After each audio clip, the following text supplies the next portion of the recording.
All right, today I'm going to talk to you specifically about underglazes. Back here in our glazing area, we have two ways to work with the finish of your ceramic pieces. We can choose underglazes or we can choose glazes. Glazes is something I'll talk to you about in a different demo. For today, we're just going to talk about underglazes. Underglazes, technically what it is it's clay that's been turned into a liquid and then a colorant has been added to it. So it really looks and behaves a lot like paint, but it's not paint. It is a clay base that's been colored. I want to show you the chart over here. Up here it says underglazes. This is our long chart that tells you our color options here in the studio. So the name of the underglaze is below it, but if you notice, each color has two examples, okay? What that is showing you underglaze once it's been fired, and then on the right-hand side, it shows you underglaze once it's been fired, and then a clear glaze has been put on top of it, okay? We'll learn about clear glazing when I do a demo video about glazes. But you can see what a difference for some of these colors adding a clear glaze can make. It's not right or wrong which one you choose. It's personal aesthetic, personal opinion, and it's also the type of textural finish that you want for your piece. If you leave the underglaze raw without a clear glaze over it, it's kind of a rough texture. And sometimes that's good for sculptural pieces because we don't always want everything to look glassy and shiny. But then if you do use the clear glaze, it will deepen the color, but then it will also put a glassy, clear shine over it. So again, you got to decide what is the finish that you want as the final product, okay? When you're ready to work with underglazes, they are located under here. The shelf says underglaze, and they're in these buckets that are also labeled. I have two buckets because we have, that much variety of color.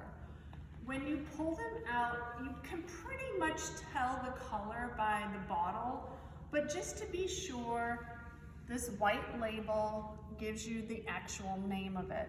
Because we do have some colors that are very similar looking. Like for example, we have two types of greens, okay? One of them is medium green, and one of them is pine. So you're going to want to read labels to make sure you're grabbing the right one, okay?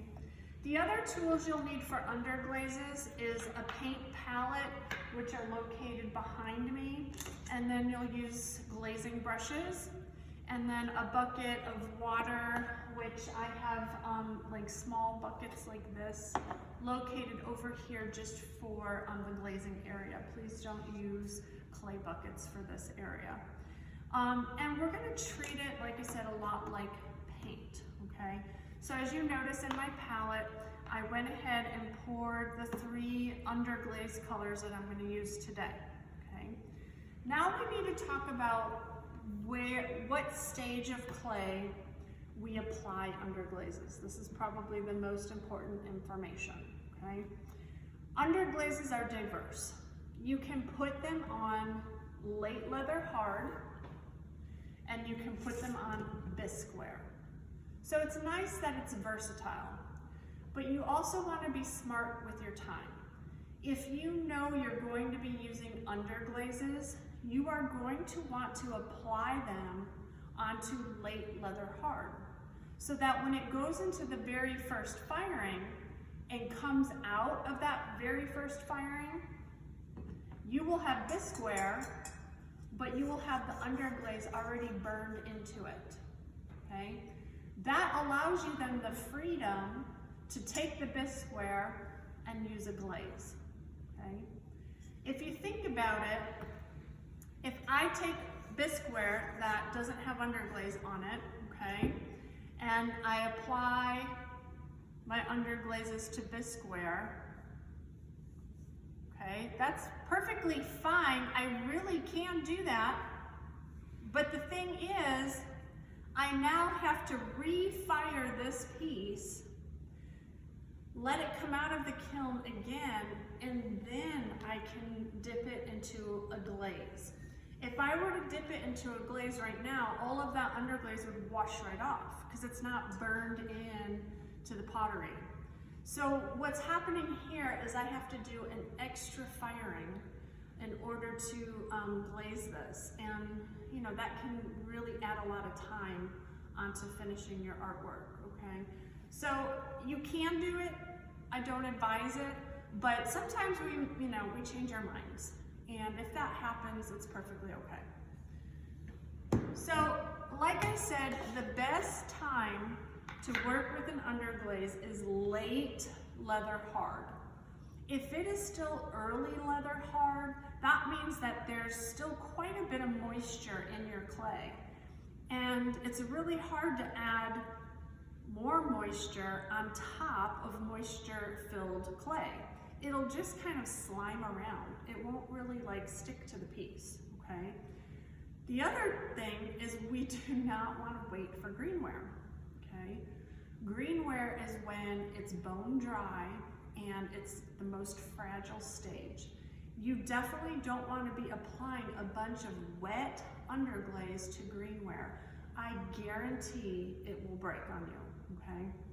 So if that has happened, all right, if you accidentally let it go greenware, but you didn't get your underglaze on it yet, my advice would be to go back and do this. We'll go ahead and bisque fire it, okay? When it's bisqued, you can do your underglazes, and then we'll fire it again. Yes, we're adding more time to it, but at least now it's safe, okay? So underglaze is straightforward. Once you pour it into your palette, you just use a variety of brushes, and you just directly brush it onto your late leather hard artwork, okay?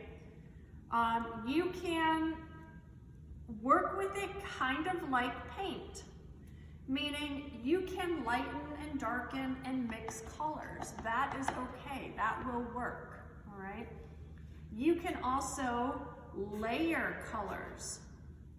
So I could apply like a dark green, okay? Give that a second to dry, and then I can do, like a light green on top. You can layer as many colors as you want, anywhere between 2 to 10, it doesn't matter, because what you're putting on is clay. You're putting clay on top of clay. So it won't do any damage to your clay piece, it won't do any damage in the firing, it's completely safe and experimental, okay? Because it's also clay, you can also put an underglaze color on the bottom. When we learn about glazing, you are going to learn that glaze is totally different, and you cannot put glaze on the bottom of your art piece. And if you do, I will not fire it for you. So, like I said, we will be learning about that. But this is just colored clay, so it's safe. So every inch of your art piece can actually be applied with underglaze, okay? So that's the basic tips of how to work with underglazes. Cleanup would be just like anything else. You'll use this sink to wash out your palette. These are very expensive. These run about $20 a bottle. And so I ask that you try not to be wasteful. Only take out as much as you need. And if you have a bunch left over, you can use a clean brush and try to pour it back into the bottle without, tainting any colors. But work very hard on not being wasteful in here. Make sure everything gets put away and cleaned up. And once your underglazed late leather hard piece is done, then it goes directly to the to-be-fired cart. Thank you very much.